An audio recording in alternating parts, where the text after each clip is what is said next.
Our next historic home is an excellent example of the Mediterranean revival style applied to small-scale residential architecture. This residence features a tower that extends above the roofline, a ground floor wall fountain enclosed within an arch,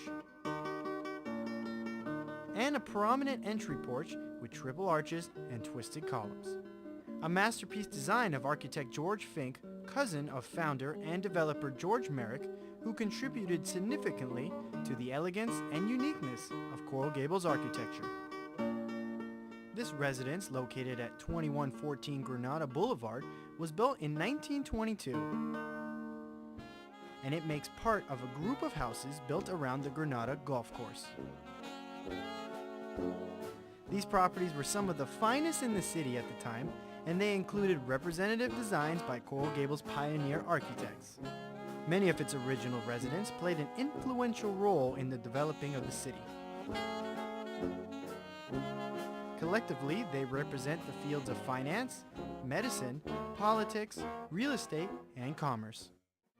Its current owners, Marjorie and Mark Grossman, are true admirers of antiquity. For this reason, they fell in love with this house right from the beginning. I absolutely fell in love with it when I saw it. It was so pretty, it was old, it needed work, but I just loved it, and I saw a lot of potential. We've been working on it, and we're very pleased with the results. We did a big renovation project right after we bought it. It lasted about a year, and we're quite happy with the result. There's a beautiful fountain in the front that is still there. I loved the courtyard. I love the old windows, the old casement windows, the sconces. There's a pair of sconces in the living room on either side of the fireplace. There's a little closet in one of the bedrooms that you open up this little door, and it has the original plumbing, and I thought that was so neat. Just a lot of stuff like that. They have invested a lot of time and dedication decorating their home accordingly, to the point that one can almost feel like stepping back in time as soon as you walk into their house. And some of the original windows had rotted. They're wood casements, so there were a couple that had rotted and were replaced, but when we bought the new windows, we bought casement as well and had them look similar to the original wood casement windows. We've been able to preserve most of them, and that was important to us. There were a lot of modern light fixtures, specifically in the hallways and things like that. I was able to find some of the old light fixtures in the garage, so I had them refurbished and put in.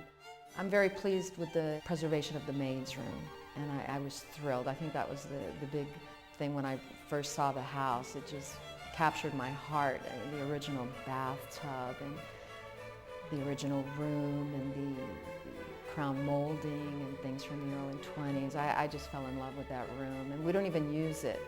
I mean, once in a while I'll sit in it, but I don't use it as a bedroom. I just want so much to preserve it, and someday someone else will own it, and I hope that they'll preserve it as well. I was meant to own this house because when we got here, I owned most of the furniture, and it all just fit into place very nicely. And I've purchased a few pieces, but most of the stuff I owned, and it all fit in so nicely, and I think it's very cozy, and I think whoever originally owned this house would be very happy to see it the way it is today.